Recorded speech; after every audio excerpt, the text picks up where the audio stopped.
Assalamualaikum warahmatullahi wabarakatuh. Perkenalkan nama saya Andika Satyagraha dari kelas OIM ICT 01 dengan NIM 14012230087. Pada pertemuan kali ini saya akan mempresentasikan tentang hasil dari tugas akhir saya dari bab 1 sampai bab 3 dengan judul Pengaruh Personalization dan Teknologi Readiness terhadap Kualitas Layanan ChatGPT pada kalangan mahasiswa. Oke, yang pertama di sini ada bab 1 yaitu pendahuluan.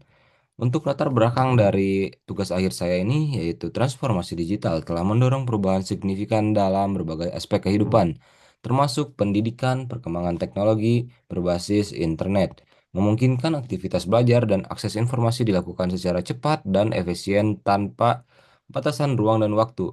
Kondisi ini mendorong peningkatan pemanfaatan layanan digital berbasis teknologi di lingkungan pendidikan tinggi. Selanjutnya itu ada di dalam konteks Indonesia, yang dimana transformasi digital di Indonesia didukung oleh tingginya penetrasi internet, yang pada tahun 2025 mencapai 80,66% dari total populasi. Mahasiswa merupakan kelompok pengguna dominan teknologi digital dengan tingkat literasi yang relatif tinggi. Kondisi ini menciptakan ekosistem yang mendukung adaptasi layanan digital berbasis teknologi canggih di lingkungan perguruan tinggi. Selanjutnya itu ada fenomena penggunaan ChatGPT, yang dimana ChatGPT ini merupakan sebuah chatbot berbasis generatif AI yang dimanfaatkan mahasiswa sebagai alat bantu pembelajaran, penyelesaian tugas akademik, dan juga pencarian informasi. Indonesia menempati peringkat kelima sebagai negara dengan tingkat penggunaan ChatGPT tertinggi di dunia, yang menunjukkan tingginya intensitas penggunaan teknologi ini dalam aktivitas akademik mahasiswa. Selanjutnya, di sini ada permasalahan penelitiannya, di mana meskipun digunakan secara luas, kualitas layanan ChatGPT dalam konteks akademik belum sepenuhnya konsisten. Penelitian terdahulu menunjukkan adanya trade-off di mana personalization dapat meningkatkan respon akurasi, namun berdampak negatif terhadap respon speed.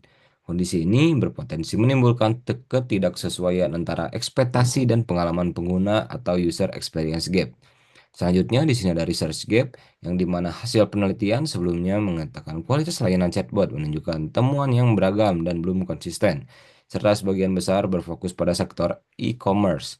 Kajian yang mengintegrasi dimensi kualitas layanan chatbot dalam konteks pendidikan tinggi di Indonesia masih terbatas, sehingga diperlukan penelitian lanjutan dengan pendekatan yang lebih konseptual. Selanjutnya di sini ada rumusan masalah dan juga tujuan penelitian dari tugas akhir ini. Yang pertama di sini ada rumusan masalah yang dibagi menjadi tiga. Yang pertama itu ada bagaimana personalization memengaruhi service quality ChatGPT pada kalangan mahasiswa melalui variabel mediasi, respon speed, dan respon akurasi. Yang kedua itu ada bagaimana teknologi readiness memengaruhi service quality ChatGPT pada kalangan mahasiswa melalui variabel mediasi, convenience, dan juga accessibility.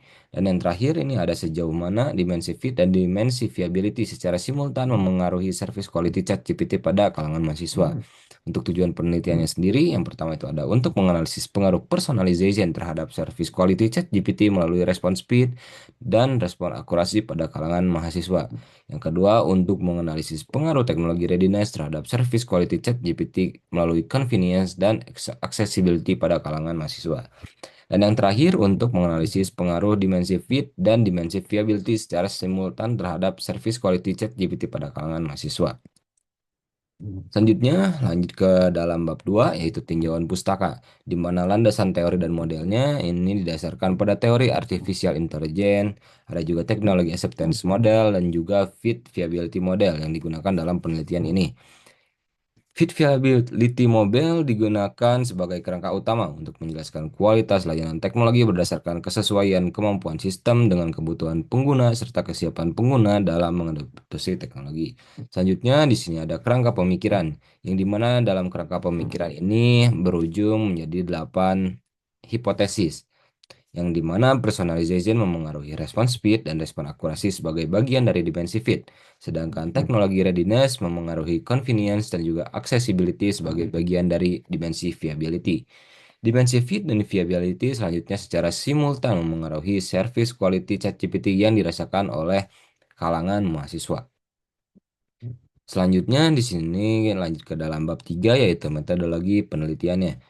Untuk jenis penelitiannya, ini disajikan dalam karakteristik penelitian yang dimana ada tujuan penelitian yaitu kausal, metodologi penelitiannya itu adalah kuantitatif, strategi penelitiannya ini adalah survei, unit analisis penelitiannya ini merupakan sebuah individu yaitu mahasiswa pengguna ChatGPT, dan latar belakangnya itu adalah non-contrived yaitu lingkungan alami, dan keterlibatan penelitiannya ini minimal, tidak mengintervensi data, dan juga waktu penelitiannya ini merupakan sebuah cross-sectional. Untuk variabel dan analisis datanya, ini merupakan variabel independen dalam penelitian ini adalah dua. Yang pertama, personalization dan juga teknologi readiness. Dan variabel mediasi meliputi respon speed, respon akurasi, convenience, dan accessibility. Sedangkan variabel dependen adalah service quality ChatGPT. Teknik analisis data yang digunakan adalah structural equation modeling partial least square atau SAMPLS, di mana dalam penelitian ini menganalisis sebanyak 150 responden mahasiswa menggunakan analisis G-Power. Selanjutnya di sini ada operasional variabel yang dimana operasional variabelnya ini terbagi menjadi 7, yaitu personalization, response speed, response akurasi, teknologi readiness, convenience, accessibility, dan juga service quality. Yang dimana di dalam setiap variabelnya ini diberikan dan dilabeli dengan nomor item dan mengukur untuk variabel-variabel ini menggunakan skala Likert yang dimana skala Likertnya ini diukur dalam bentuk 1 sampai 5. Di sini dan selanjutnya di sini ada hasil uji validitas dan juga reliabilitas terhadap 30 responden pertama sebagai uji awal, di mana hasil uji validitasnya dalam semua variabelnya ini tergolong dan mendapatkan keterangan valid saat diuji menggunakan software SAMPLS. Selanjutnya juga ada uji validitas, reliabilitas yang dimana semua variabelnya ini mendapatkan keterangan reliable saat diuji menggunakan aplikasi atau software SAMPLS. Untuk penutupnya, penelitian ini diharapkan dapat memberikan kontribusi teoritis melalui penerapan fit viability model dalam konteks pendidikan tinggi, serta kontribusi praktis bagi pengembang kualitas layanan ChatGPT. Hasil penelitian diharapkan menjadi dasar bagi pemanfaatan teknologi AI yang lebih efektif dan berkelanjutan di lingkungan perguruan tinggi. Sekian presentasi tugas akhir dari saya. Assalamualaikum warahmatullahi wabarakatuh. Terima kasih.